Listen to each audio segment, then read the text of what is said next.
السلام عليكم ورحمة الله وبركاته. تعالوا بقى كده نملى بيتنا بريحة الخير، بشوية دقيق وشوية مية. وزمان كانوا يقولوا ان البيت من غير دقيق حلو دقيق، ربنا ما يضايقها علينا. تعالوا نعمل شوية قراقيش حلوين بالعجوة وسادة. اول حاجة هحضرها معاكم الحشوة. هحشيه النهاردة بالعجوة، والعجوة دي كانت عندي في الفريزر، خرجتها وقطعتها مكعبات صغيرة، نزلت عليها بمعلقة كبيرة من السكر ومعلقة كبيرة من السمسم المتحمص، بيديها ريحة جميلة. وعلى سن المعلقة كده رشة قرفة، القرفة بتدي ريحة جميلة جدا وبتعلي التست بتاعه. معلقة زبدة أو سمنة أو زيت اللي عندك. انا بقى هاخد المكونات دي كلها كده واضيف لها اقل من ربع كوباية مية، وهرفعها على النار، اسيبها بقى يعني تسيح مع بعضها، لاني زي ما قلت لكم انها كانت في الفريزر. آه، انا حضرت الحشو اول حاجة عشان تلحق تبرد. تعالوا بقى نعمل الخميرة بتاع كيلو دقيق. معايا هنا نص كوباية مية دافية، وهنزل عليهم ب20 جرام من الخميرة ومعلقة من السكر. هقلب كله ده مع بعضيه. طبعا الخميرة زي ما احنا عارفين بتتغذى على السكر. وهغطيها بقى في البرطمان ده وهرجها كده وهرفعها على جنب لحد ما نكمل باقي الخطوات بتاعتنا. معايا هنا كيلو من الدقيق لجميع الأغراض أو جميع الاستعمالات، منخول طبعا. نزلت عليه بمعلقة صغيرة من الملح ما يعادل 6 جرام، و3 معالق من السمسم المتحمص.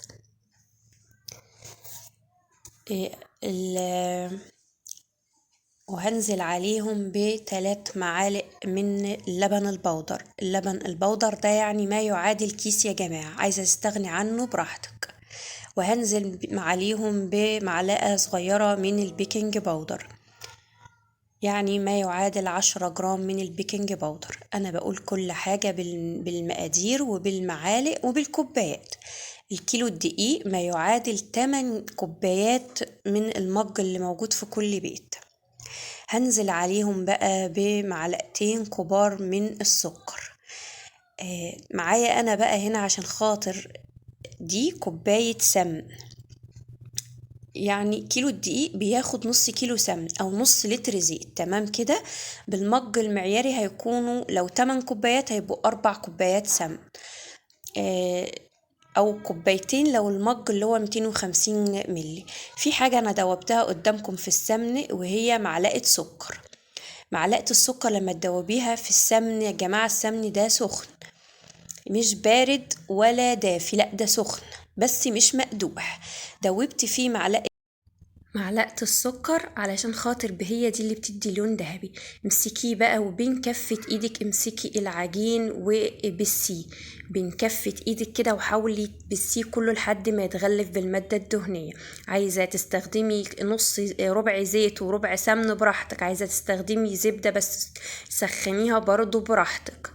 هنزل عليه بقى بنص كوباية الخميرة اللي احنا كنا محضرينها. انا زي ما قلت لكم مش هعجن بلبن. وبرضو في نفس البرطمان اللي انا كنت عاملة فيه الخميرة برضو هضيف نص كوباية تانية من المية الدافية، وهرجه كده وانزل بيها برضو والم بقى العجينة. يعني هو اول عن اخر خد مني ما يعادل كوباية وربع من المية الدافية بالخميرة بكله. انا اهو بلم العجينه، ما تخافيش احنا بسينها كويس، فعمرها لا هتعضم منك ولا هتنشف. اللي نزلت بيه قدامكم ده كوبايه زبادي بلدي.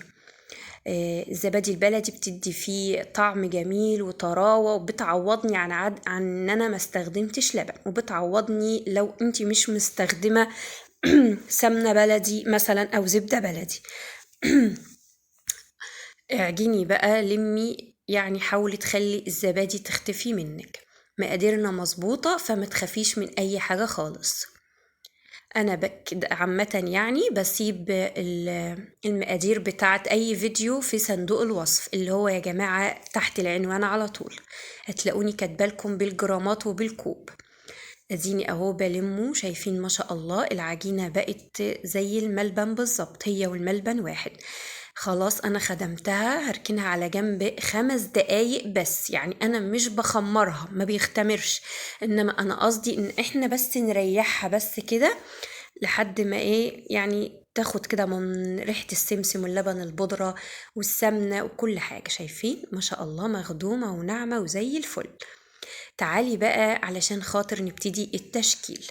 اول حاجة هتجيبي بقى حاجة يعني كده سطحها املس يعني. طبعا انا عملت معاكم العجوة، بس هوريكم ازاي بقى ان احنا هنحشي بيها. انا خلاص جبتها اهو بعد ما خلاص بردت تماما. همسح ايدي مسحة زيت خفيفة كده اهو، وهمسكها زي صوابع الكفتة وتعمليها صوابع طولية كده زي الكفتة بالظبط. انا بقى يعني اهو زي ما عملتها معاكم. العجوة دي انا عاملاها عجوة بيتي، مش شاريها ولا حاجة، مش السيوي الصفرة اللي انتوا ممكن تشتروها يعني تبقى افضل كمان. تعالي بقى اجيب حتة قطعة من العجينة كده، ويعني هفردها بشكل هرلها كده بشكل طولي زي ما انتوا شايفين كده قدامكم. وهبتدي بقى ابططها، ما تخليش حتة اعلى من حتة ولا حتة اوطى من حتة، تمام. خلي ايدك عامة انتي هتبقى ميزان، وما شاء الله عليكم كلكم ستات ايه يعني ممتازين. انا اهو بحاول يعني حاولي بقى تظبطيها كده وتخلي شكلها شيك كده، مش موارب حاجة من اليمين او من الشمال. آه، لو عايزة تعمليه سادة هو في المرحلة دي زي ما انا ظبطت كده، وقطعي بقى لو هتعمليه سادة يعني. انما انا عاملة نص كده ونص كده في الحقيقة يعني. اه خلاص حطي بقى ايه العجوة في النص. هنعمل ايه تاني؟ هنجيب معلقة وهندهن ظهرها زيت وهنعمل بيها. احنا عايزين ايدنا تبقى نظيفة وعجينتنا نظيفة، مش عايزين بهدلة. ما مش حابة انت موضوع المعلقة ده، البسي بقى كيس في ايدك واعملي بيه البتاع دي العجوة.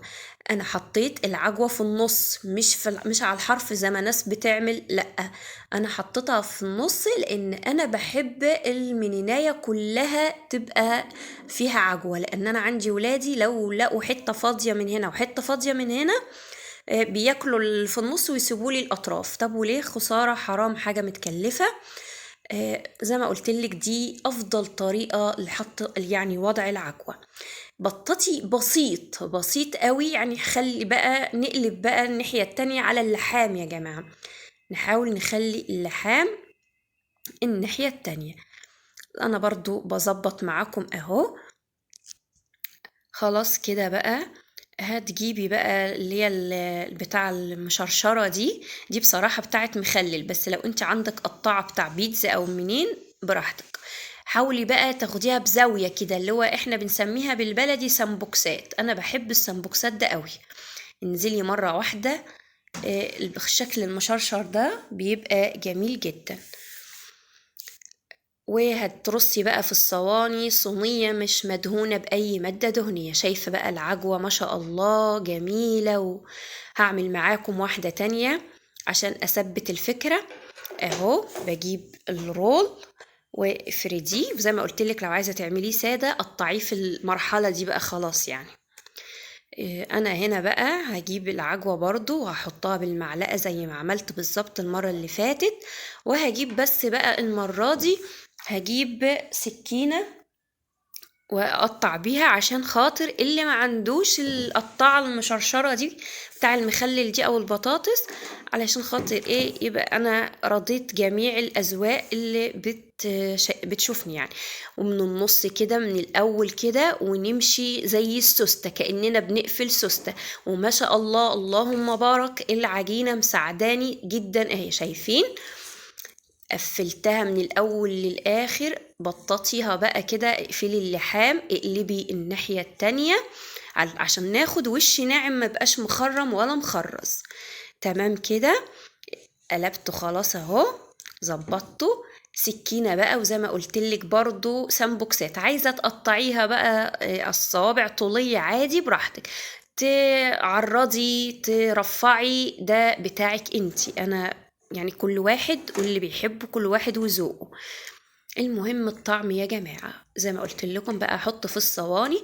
خلاص بعد ما حطيت في الصواني هسيبه يخمر مش اقل من 20 دقيقة، لان احنا برضو لسه الجو محرر شوية، فحلوة قوي او كافية قوي. ما تطوليش عن نص ساعة علشان خاطر الخميرة ما تزعقش منك ويبقى فيه سنة لزوعية. انما لو حضرتك بتعمليه في الشتاء يبقى مش أقل من ساعة إلا ربع، يعني ضعف الوقت. الصيف بلس الشتاء على طول يعني. أو العكس، سوري. يا ريت يا جماعة لو وصلتوا لحد هنا بقى يعني تدوا الفيديو حقه، يعني ما تحسسوش الواحد انه بيتكلم في صحراء.